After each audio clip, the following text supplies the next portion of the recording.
सोचा truth and reconciliation की committee बनाई जाए। तंजीमें कराची के हकूक के लिए, महाजिरों के हकूक के लिए वो यकजा हों। 2019 के बीच तक ये चीज़ कर रहे थे कि मिल जाएं, तो उसमें वो हमारे साथ भी थे, अलग भी कर रहे थे। डिसेंट आदमी, नफीस आदमी।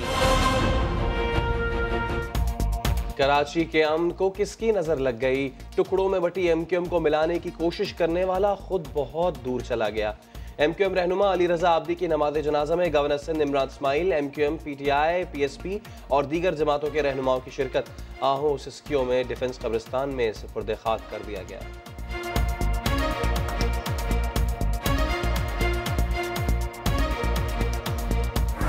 सबको मिलाने की बात कर रहा था।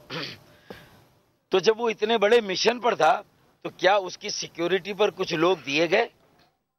कोई सिक्योरिटी अलर्ट ऐसा था जो उसे दिया गया? जानों को खतरा है, फिर भी आप गवर्नमेंट में बैठे हुए? जी, इस पे हम जायजा लेंगे, बिल्कुल हमने बात की। न जाने किस बात की सजा दी गई है। साथी की जुदाई पर एमक्यूएम रहनुमाओं के दिल भर आए। हुकूमत में रहना है या नहीं? खालिद मकबूल ने सोच विचार शुरू कर दी। रऊफ सिद्दीकी भी खफा, बोले एमक्यूएम की दीगर क़यादत को भी दहशतगर्दों के रहमो करम पर छोड़ दें। ख्वाजा इजहारुल हसन ने तहकीकात के लिए आला सतह के कमीशन का मुतालबा कर दिया।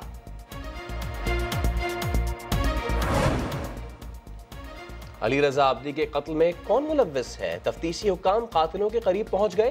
कत्ल में इस्तेमाल किया गया असलहा 10 दिसंबर को लियाकताबाद में वारदात के दौरान भी इस्तेमाल हुआ। वाक़े का मुकदमा वालिद की मुद्दइयत में गिजरी थाने में दर्ज। दहशतगर्दी और कत्ल की दफात शामिल। अली रजा आब्दी पर हमले के वक्त जवाबी फायरिंग क्यों नहीं की? पुलिस ने ज़ेरे हिरासत सिक्योरिटी गार्ड का बयान कलमबंद कर लिया। अरशद वोहरा ने अमरीका और तुर्की से धमकी आमेज कॉल्स मौसूल होने का इंकशाफ कर दिया।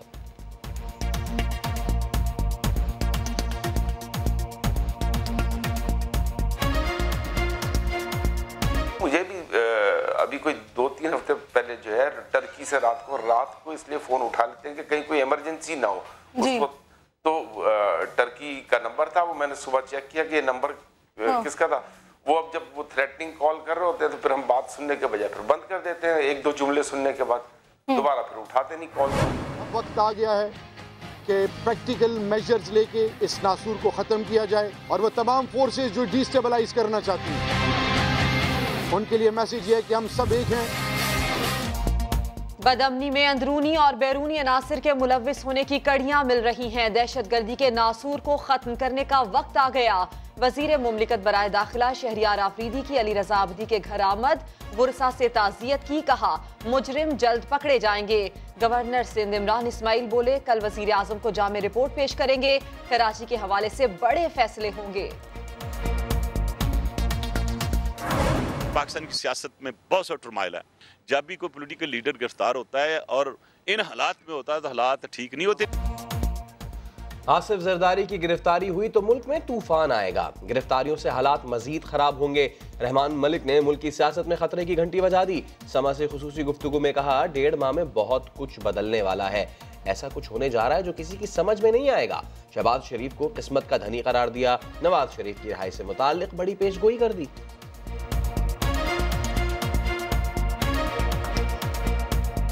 उनको जो सजा हुई है मुझे उसका अफसोस है। जिसमें वो जीत गया उसके लिए मुबारकबाद देता हूँ, लेकिन उनके चेहरे के तासरात जो मैंने देखे भी बीमार हैं। और मेरी ये प्रेडिक्शन है बीएससीएत एक पॉलिटिकल वर्कर के कि अगले हो सकता है महीने 1.5 में उनकी ये कन्विक्शन सस्पेंड हो जाए और शायद वो बीमारी के इलाज के लिए बात। मियां नवाज शरीफ इंशाअल्लाह ताला इस मुल्क में रहेंगे, मुस्लिम लीग नून की क़यादत करेंगे और सिविलियन बालादस्ती का जो बयानिया है इंशाअल्लाह ताला उसके ऊपर पूरी जमात कायम है। राना सनाउल्लाह ने रहमान मलिक का दावा मुस्तरद कर दिया। कहा सजा के बाद डील की बातें खत्म होनी चाहिए।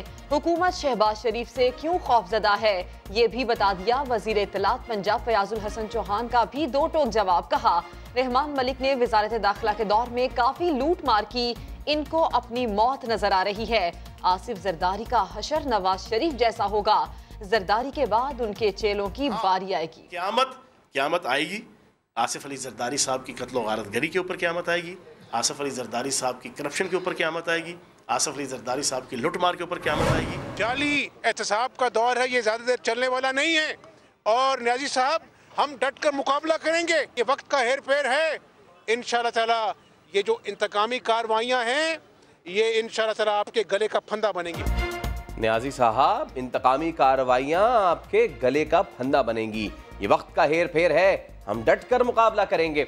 लाहौर में लीगी रहनुमा हमजा शहबाज की घन गरज। बोले वजीर आजम के इंतखाब की तरह ये एहतसाब भी जाली है, हुकूमत होश के नाखुन ले। फवाद चौधरी का जवाबी वार, हमजा शहबाज के बयान को चोरी पर सीना जोरी करार दे दिया। बोले नून लीग वालों ने झूठ बोलने में PhD कर रखी है।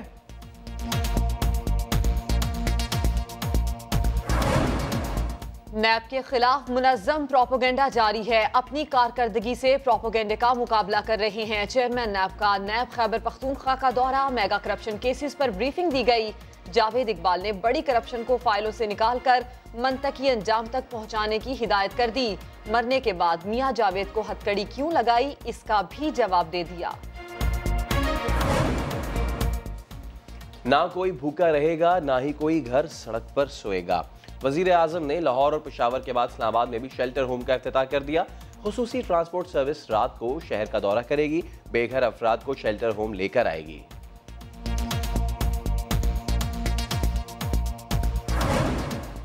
सियासत में शराफत और मतानत का पैकर माने जाने वाले प्रोफेसर गफूर अहमद को गुजरे 6 बरस बीत गए। नायब अमीर जमात इस्लामी ने आईन पाकिस्तान की तश्कील और कराची की आवाज उठाने में अहम किरदार अदा किया। यूट्यूब को दुनिया भर में आसान तरीके से पैसे कमाने का जरिया समझा जाता है। पाकिस्तान में भी इसी चक्कर में हर कोई अपनी वीडियोस बना रहा है, जान की परवाह भी नहीं कर रहा।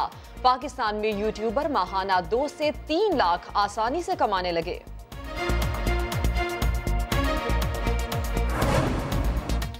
चार मरले के घर का झगड़ा। पेशावर के इलाके तहकाल में नौजवान ने बाप और भाइयों को फायरिंग करके हलाक कर दिया। चचा बीच बचाव कराने आया तो उसे भी मौत की नींद सुला दिया। मां और बहन घर पर नहीं थीं। वाक़े के बाद अब्दुल्ला ने खुदकुशी कर ली।